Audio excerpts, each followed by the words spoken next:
ગુજરાતમાં ચોમાસાનું થયું આગમન।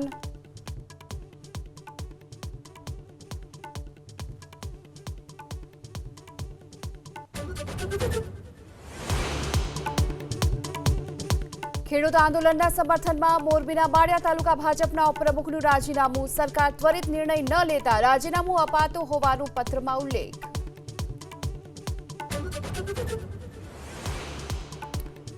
દાહોદ ખાતે પ્રવેશોત્સવમાં સીએમનો બાળકોને સંદેશ। બોલ્યા, મોબાઈલ અને ટીવીનો ઉપયોગ જરૂરી પરંતુ મર્યાદિત હોવું જોઈએ। અભ્યાસ, રમતગમત અને ટેકનોલોજી વચ્ચે સંતુલન જાળવો।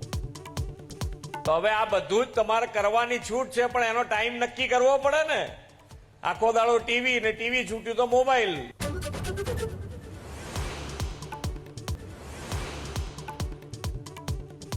નર્મદાના સાગબારા સોલંબામાં મેઘરાજાની ધબધબાટી। મોડી રાતથી શરૂ થયેલા વરસાદથી ચારેકોર પાણી જ પાણી। પહેલા જ વરસાદમાં પૂર જેવી સ્થિતિ।